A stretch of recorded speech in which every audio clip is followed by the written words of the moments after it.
All right, good afternoon and welcome to the Innovation Lunch, Area Progress Council of Warren County. My name is Christy Leisure. I'm president of APC currently, and we welcome you and are very happy to see all of you, a great crowd today. We'd like to recognize some of our government officials who are here. Oh my gosh, I'm hitting I hope I'm not screwing up anything, but my fingers are dragging. Commissioner Shannon Jones, thank you for being here. I got that just right, you were standing. Representative Scott Lips, who finally did sit down. Derek Chandler from the governor's office. Linda Oda, I know she's at the back table. Recorder here. Representative Adam Matthews, I just saw Adam, he's also at the back table. Brian Morris, Franklin Township trustee, thank you. Let's see, John Agrabrod, did I say that right? Mayor of Springboro. And Kenny Henning from the Office of Frank LaRose. Thank you for being here. Yeah, that was our list, so blame her. I'd also like to thank our sponsors, our pace setters, who is Festo, Conger Construction, Sinclair College, Advix, Bricker Graydon, LCNB, our sustainers of Duke Energy, Warren County Board Developmental Disabilities. The print is so small.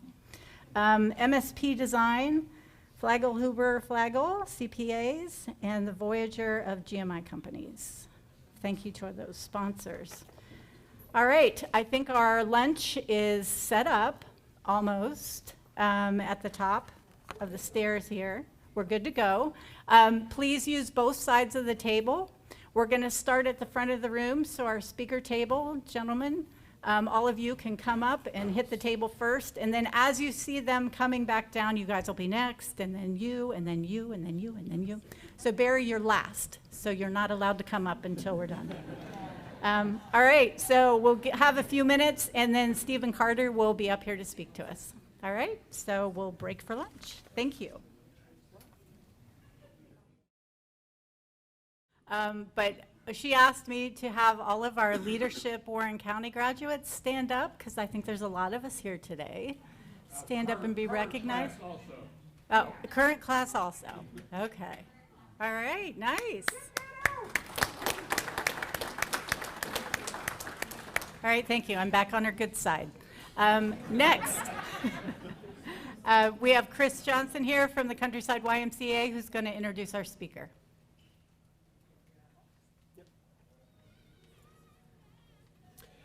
Well, hello everyone. I'm really honored that I get to introduce our speaker and his guests with us. I'm going to let him introduce the guests, but Stephen Carter serves as the Director of Entrepreneurship and Sustainability at Cincinnati Hills Christian Academy. Now, I'm going to trust that each of you read through more of his kind of detailed bio, and I'm going to skip. If it's okay, and I ask permission for this, I'm going to share for his intro a social media post that he made earlier this week looking forward to our time together. So this is from Stephen. I think it is the high school theater kid in me, but I absolutely come alive while presenting, and I especially love the opportunity to talk about the impact of the entrepreneurial mindset while presenting. I always begin with the disclaimer that when talking about entrepreneurship education, I get a little too excited, and audience members should ensure they are fully caffeinated. But how could you not get excited when you are talking about a mindset shift that radically transforms lives? So I've heard Stephen talk. He is that excited about this. I've had the pleasure of visiting him at CHCA and getting a tour, and I mean, he's giddy when he's showing off that space and talking about what they do with students. And so I'm really excited what he's going to share with you today. Stephen Carter.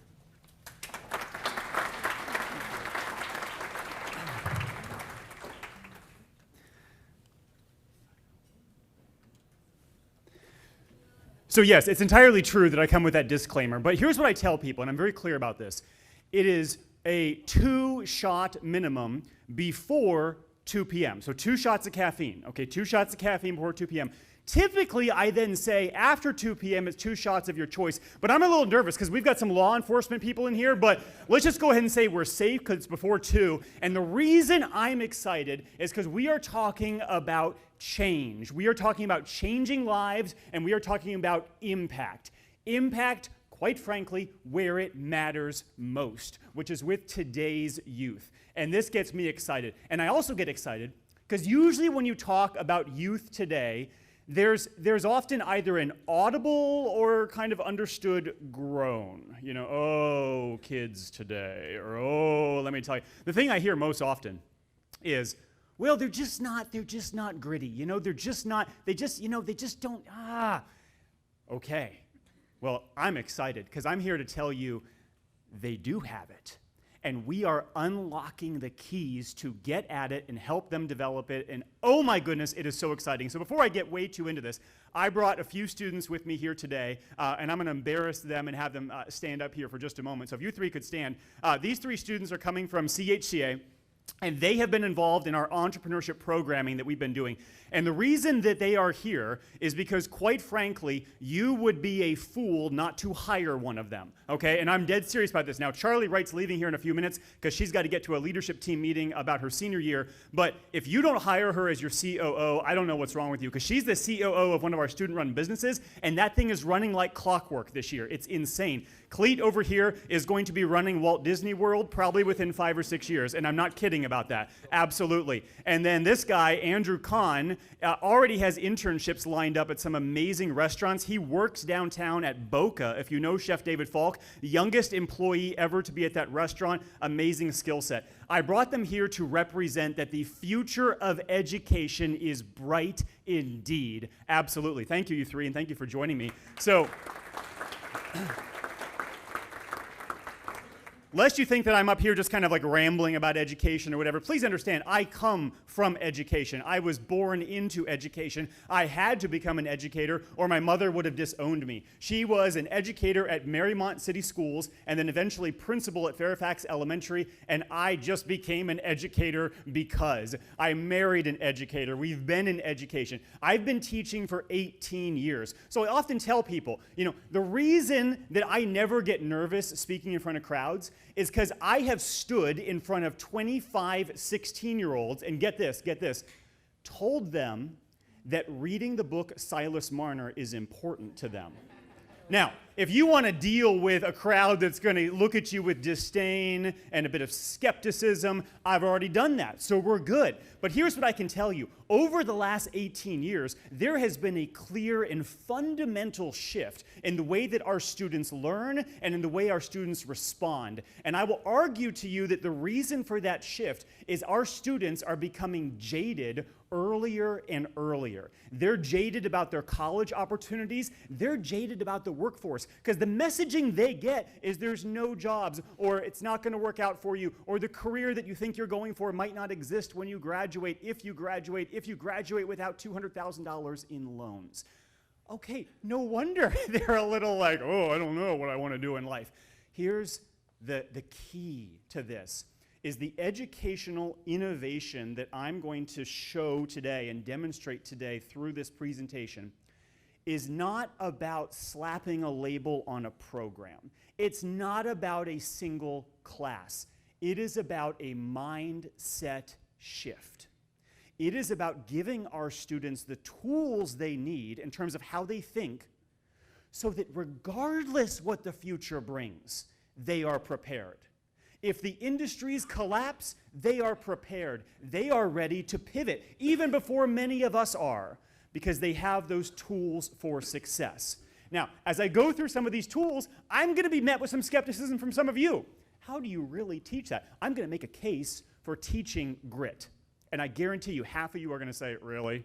Really? But I'm telling you right now, it works. It works. We have living proof, and it's amazing, and it is awesome. And what I want to do is really lay out for you the reason why this is so important. And it's because if you enter traditional education classrooms, you will see this look and this expression, which that ultimately says to me, why does this matter to me? And as educators, that's part of our calling. is to connect those dots between what you're doing now and why this connects to all the other pieces of your life, why this matters. By the way, it's a question we hate as teachers, right? Why do I have to do this? Why is this important? But if we're not connecting those dots, they're either going to ask that question out loud or they're going to think it inside their head. And that's why I believe this is so vitally important. The mission that we have in entrepreneurship programming is clear. It is to the point. And if you spend any time around me, you're going to hear this within the first 2 minutes.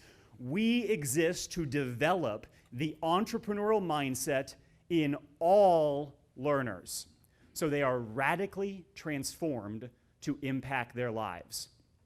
My friend Goldie's sitting here in the back. He heard this within the first 2.5 minutes when we were having Skyline Chili the other week. This is what I believe. If you cut me, I believe this. And here's why. A great mission statement, as you know, can be unpacked like a suitcase.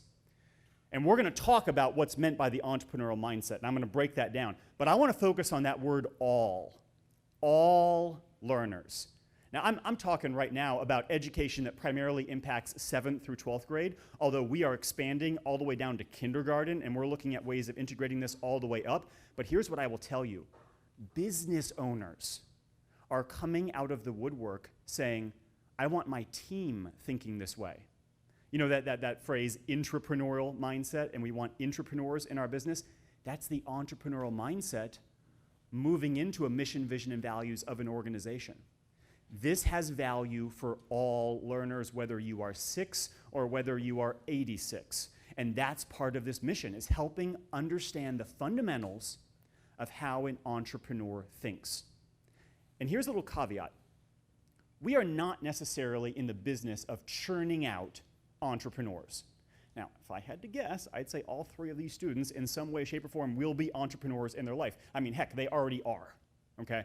They will be entrepreneurs. And statistics tell us that with the rate of increasing side hustles and registrations for EIN numbers, I mean, most people will be entrepreneurs in their lifetime.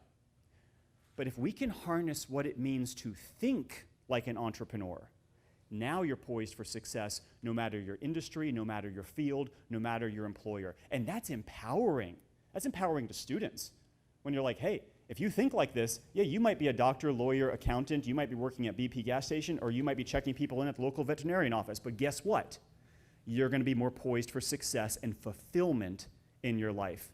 And as a side note, that's very personal to me, is I don't want to run into a student 15 years from now and see them living a life that is unfulfilled, a life that just is void of meaning. I mean, how sad would that be? This, I believe, is a way that we can actively combat that travesty. And so when we talk about radically transforming their lives, we're talking about this in real time, understanding how to apply these principles here and now.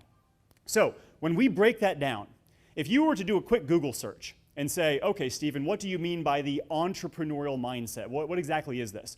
You probably would land on Venture Labs. Venture Labs is a think tank that has compiled what it means to think like an entrepreneur. And they have narrowed it down to about 32 attributes. Now, some of you in this room are educators. So you can imagine going into a classroom and saying to students, good news. You're going to learn to think like an entrepreneur, and it only means you have to learn these 32 things and apply this skill set to your life, and we're going to assess you on every one of those and create success statements, and you'll be good to go. You're going to be instantly overwhelmed. I'm overwhelmed. When I look at that list, I'm like, shoot, I don't even embody half of these. This is crazy. This program that we're running at Cincinnati Hills Christian Academy, and as we're going to explore later in this presentation, is now being run at other schools, including in Warren County. This program focuses on 4 attributes. And there's reasons for that. Number 1, clarity. Clarity and simplicity. But number 2, I firmly believe, over the last 10 years of working with students in this capacity, I believe that these 4 attributes are the true building blocks to a mindset that will radically transform your life. I should also say this. Nothing I'm going to say here today is going to be like, what? That's crazy. I had no idea. You've heard all these terms before. You have.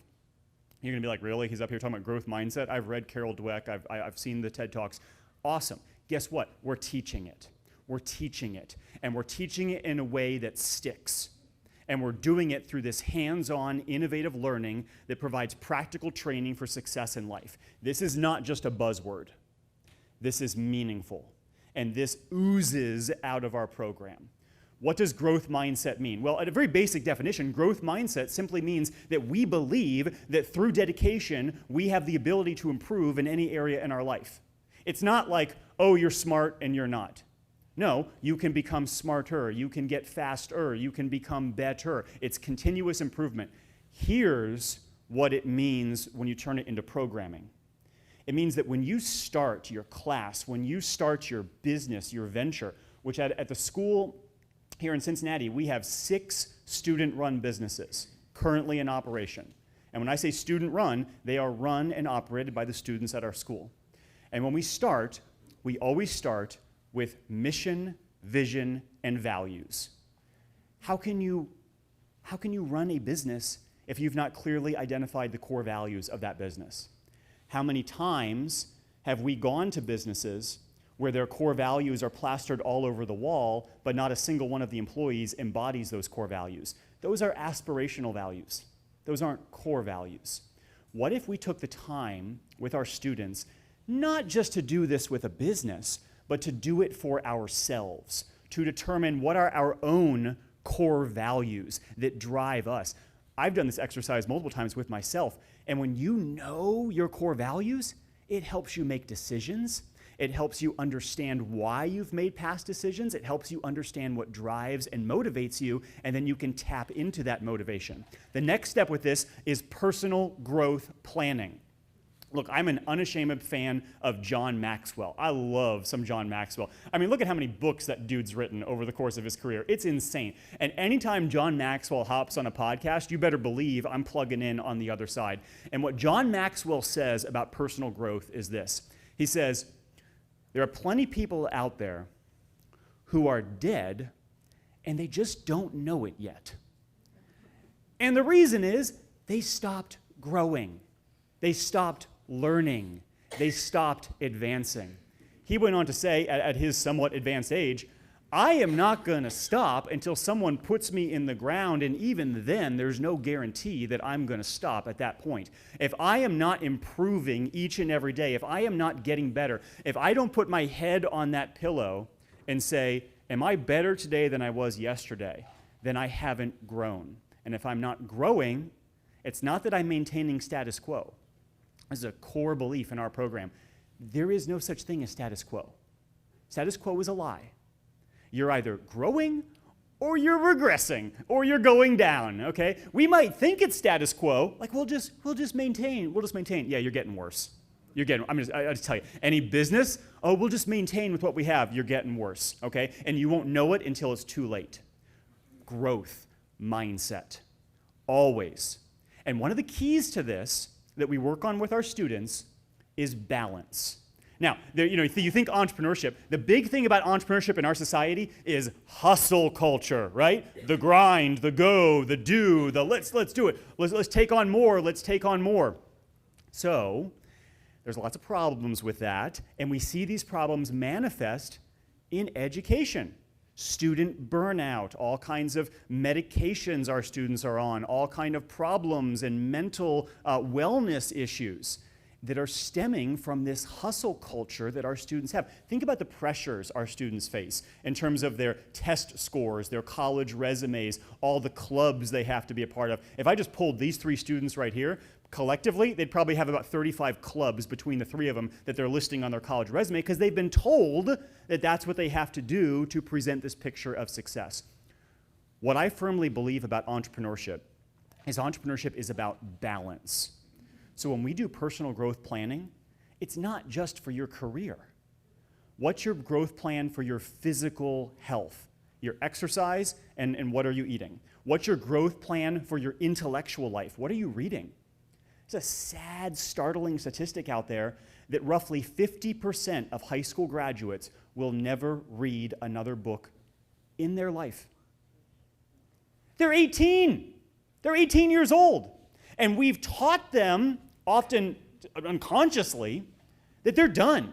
Like, you get that degree, you're done. No, right? Education is about lighting the fire, okay? Education is not about dumping the bucket. Education is about creating lifelong learners. How are you going to create a lifelong learner if you don't instill a growth mindset? The problem is, and I'm allowed to harp on education because I am an educator and because I'm a product of education, and I've been in many of these classrooms. The problem is, without knowing it, we teach a fixed mindset.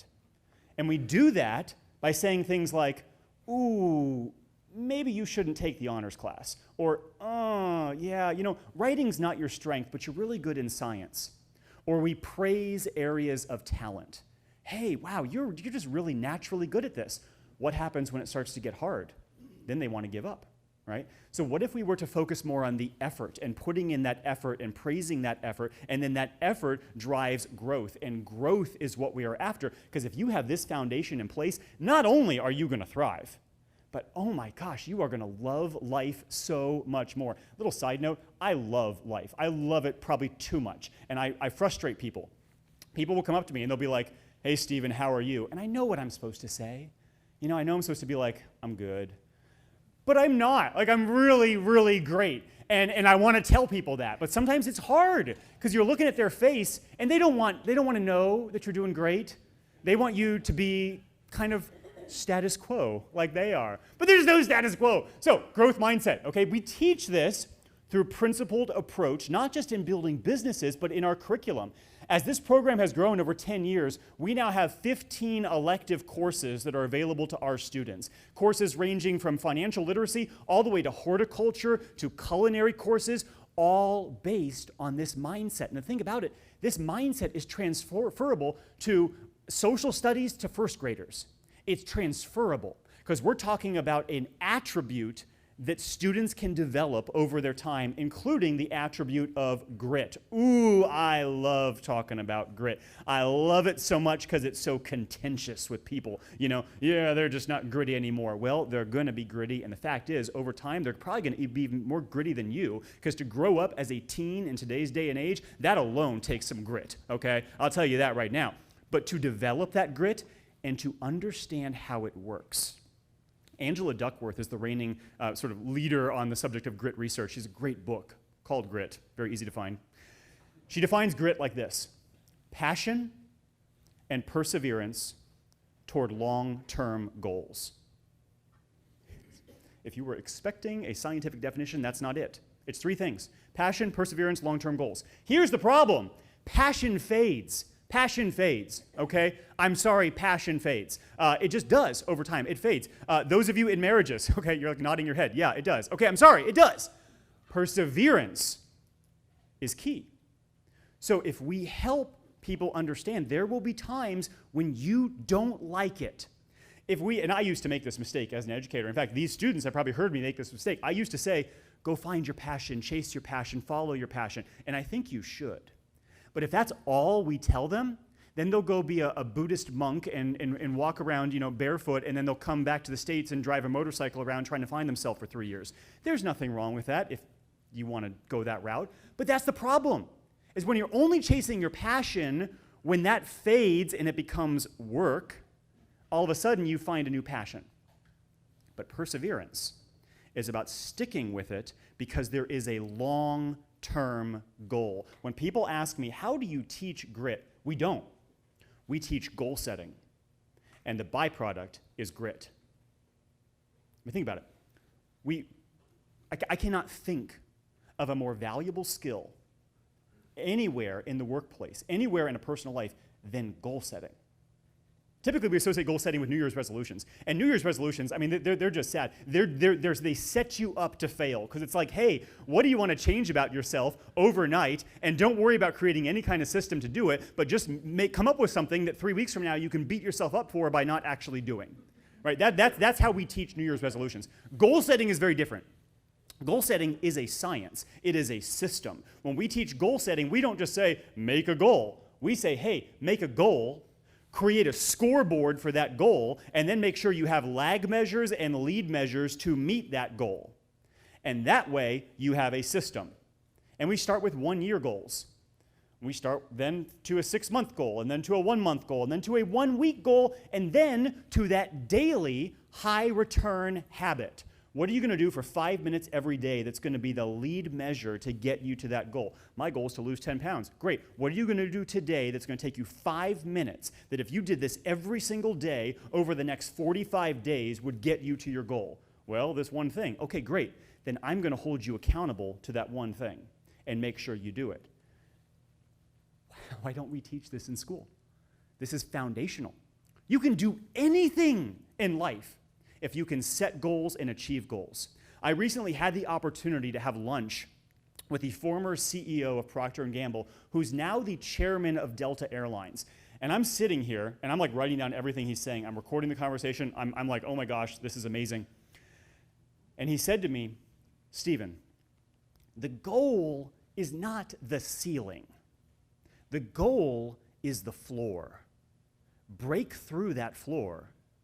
Aim for the ceiling, break through the ceiling, and keep going.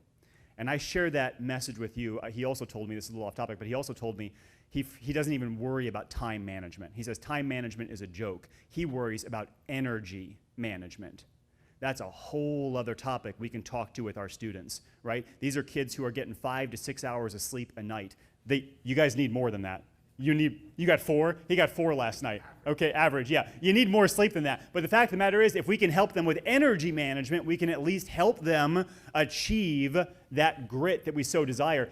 Again, we don't teach it. It's a byproduct of what we actually do in setting goals. The third attribute is about redefining failure. I believe this wholeheartedly. And I'm stealing this, by the way, from Sara Blakely. Sara Blakely is the founder of Spanx, self-made billionaire, amazing individual. She has a stunning masterclass. This is not a plug for masterclass. I'm not getting paid by them, but it's like $200 a year, and you can hear from some of the most inspirational people in the world. Oh my gosh. Sara Blakely, she's got this masterclass, and she said this. When she was growing up, they would have family dinner time. Her dad would go around the table and he would say, "What did you fail in this week?" And if they had nothing to say, he would get sad. And she realized later in life that he was reconditioning them to see failure not as not succeeding, but as not trying in the first place. I want you to imagine, right? We got a couple of students here. There might be some other ones in the room. I want you to imagine 18-year-old, 17-year-old. Oh my gosh, what can they do? What can't they do with a mindset that says true failure is not trying in the first place? We have a couple questions we ask in our program. The first one is, what if? We believe in staying curious. That's about growth, right? Ask the question, what if? But you better immediately afterwards ask the question, why not? If we're really excited, we say, why the heck not? Okay? What if? Dream big. Why not? Let's do it. Let's try it. What if it doesn't work? Who cares? The learning we're going to get out of trying it is going to be far more valuable. I seek out highly successful people. Here's my little hack. I'll find a super successful person, and I will bombard them with emails. If I have their phone number, I'll send them texts, and I'll say, please, let me take you out to dinner somewhere nice, and I just want to pick your brain about success so I can share it with students. And everybody says yes. And they say yes. I did this once with a guy in Atlanta. This is a little creepy, but a guy in Atlanta, I was like, listen, I will fly down there at a moment's notice to take you to dinner and learn about how you've achieved success. He said, okay, how about next Friday? I flew down, took him to dinner, and listened for 2 hours and took notes. And the point is this. What I hear over and over and over again is, I don't see why everyone calls me a success because I've had so many failures. Over and over again. Well, then guess what? That's not a failure, okay? That's not a failure. The failure is the person who doesn't try in the first place. There's this great quote out there that I love, which is, regret for the things that we've done will fade over time. Look, we've made mistakes. We've done some things. We've got some regrets. It fades. It does fade. Regret for the things that we never did lasts forever.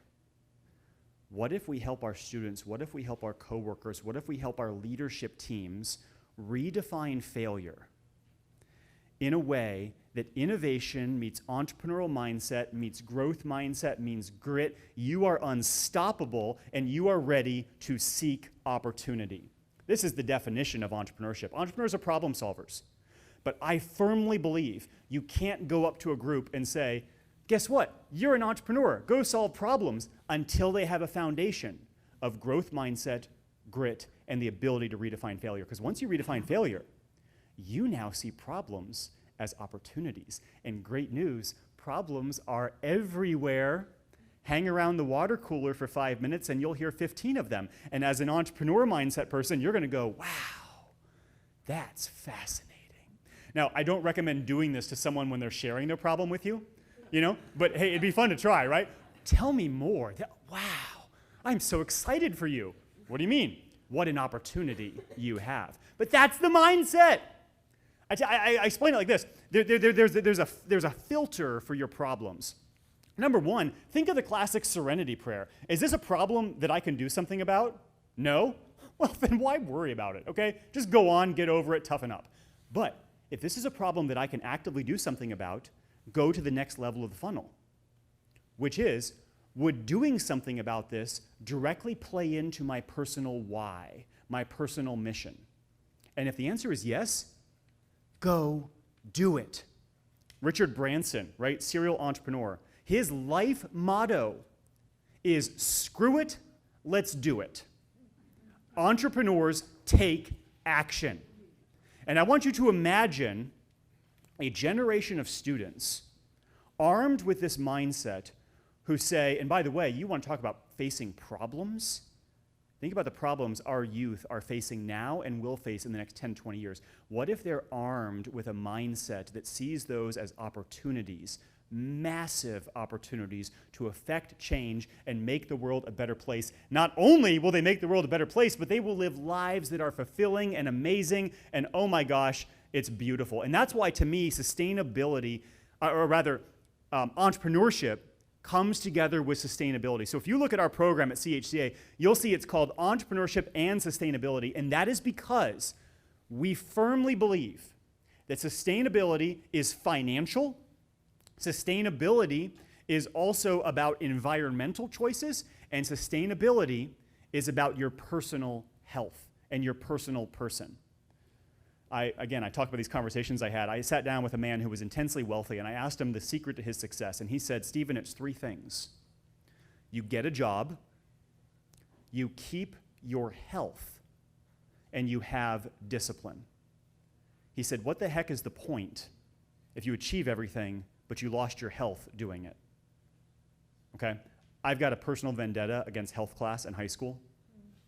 But again, opportunity seeking. This year, we launched a brand new health class at our school called Elevated Wellness.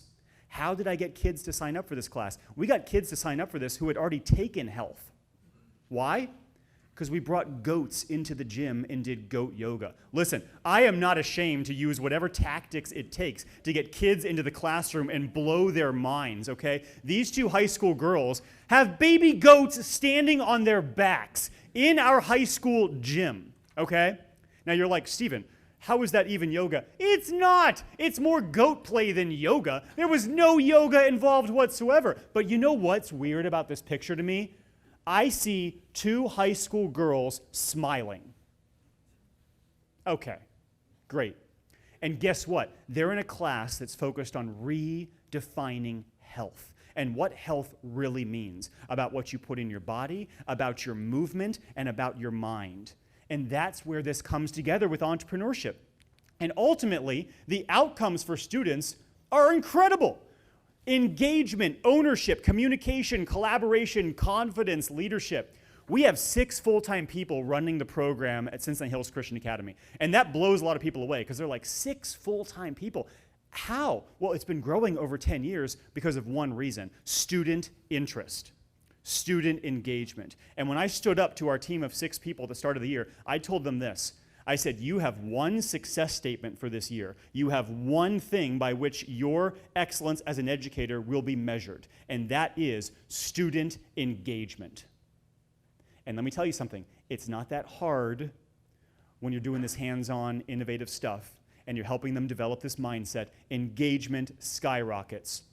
we often poll our incoming students at CHCA as to what they're most interested in getting involved in. And the most recent poll that came back, we gave them all the different choices of extracurriculars, clubs, different things that they can do. And that green line that you see kind of overwhelmingly large there, that's entrepreneurship. And here's the thing, these are students who are brand new to our school and don't even really know about our entrepreneurship program yet. If we polled the kids inside the school, that bar would be even higher. I know that because we have waiting lists. We're constantly trying to create more space, more opportunity for these kids to learn, grow, and develop.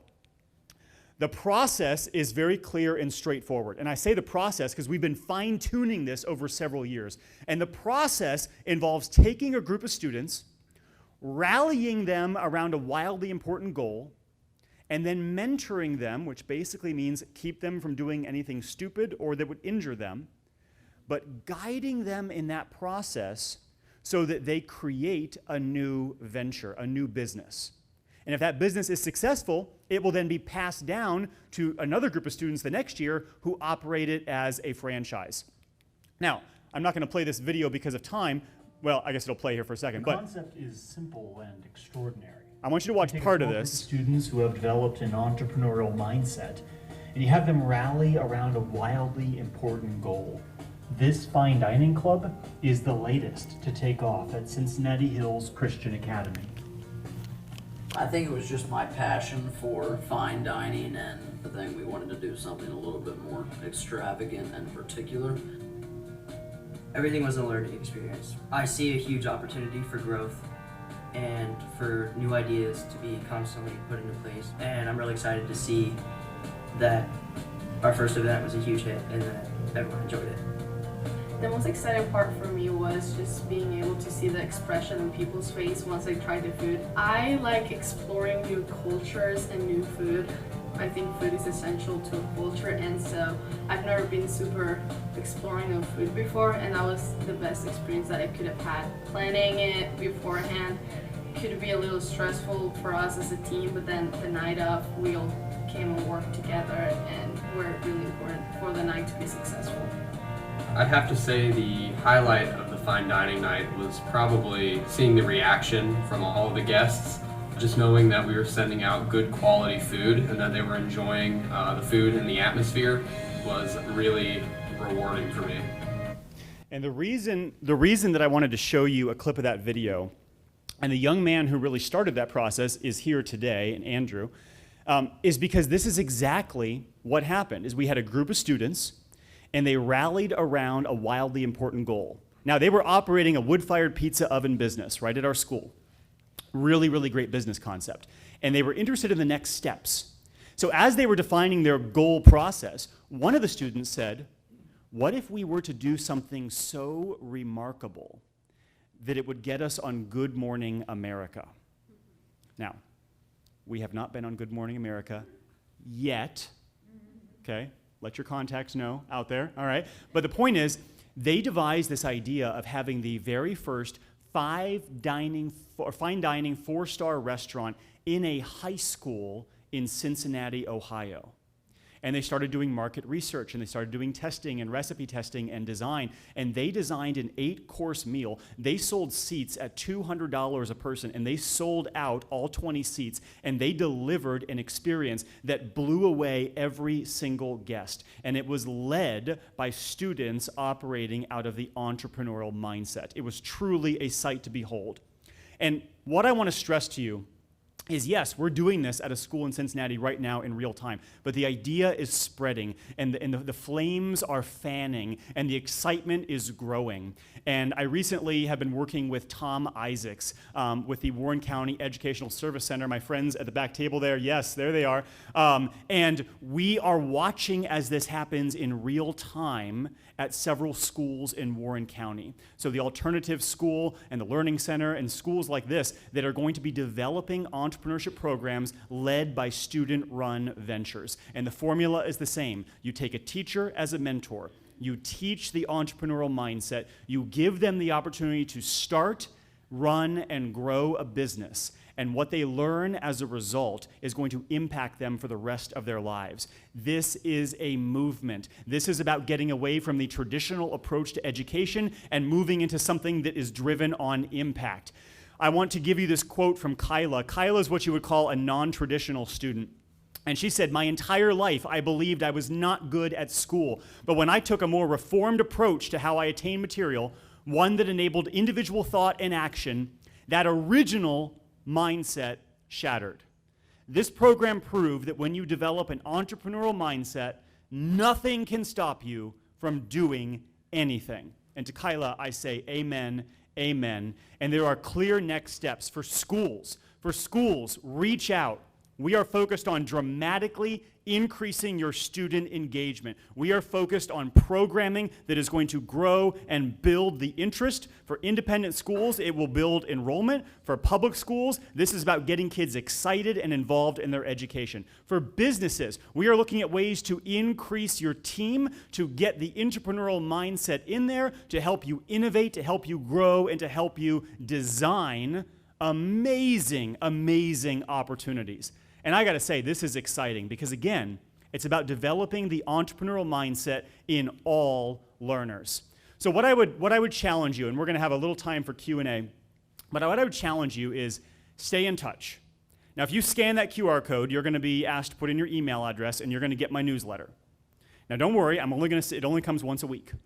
But it's going to come with an idea, a thought, an inspiration, a story, something that's going to supercharge your day, something that's going to get you thinking. It is geared toward education, but it has trickles into business and all things connected.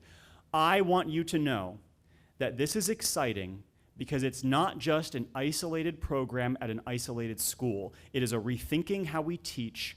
It's a rethinking about how we engage learners in today's day and age. And ultimately, it is about impact. Thank you all very much. Thank you. Well done. All right, we do have a little time for questions. So I'll go start with one while you're thinking of yours, then be ready to jump in. Stephen, you mentioned the different entrepreneurial businesses that your students are currently running at CHCA. Could you just share with us what those different businesses are? Absolutely. It started with a coffee cart 10 years ago. Rolling coffee cart that turned into a permanent coffee bar. Several of our students here today operate that coffee bar.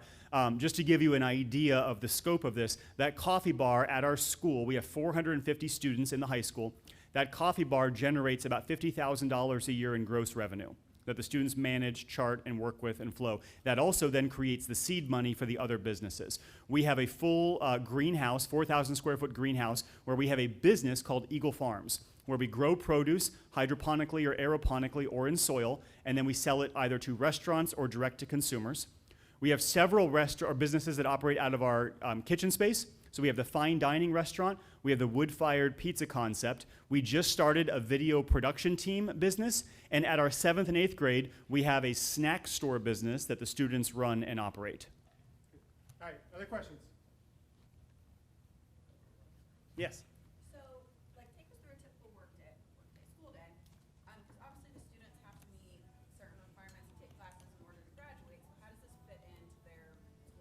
Absolutely.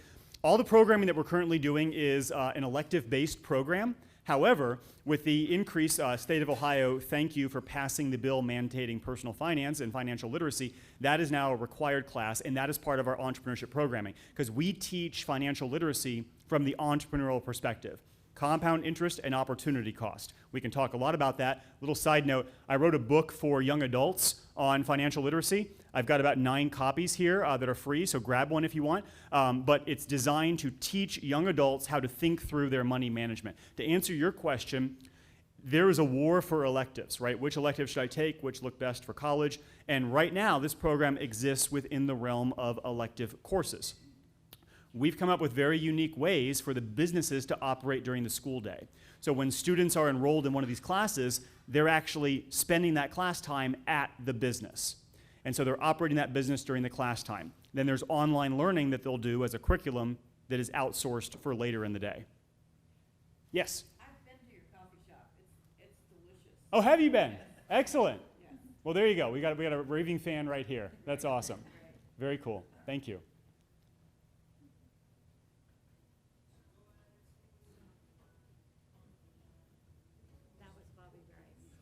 Okay. Thank you. All right, anyone else? All right. Well, Stephen, thank you.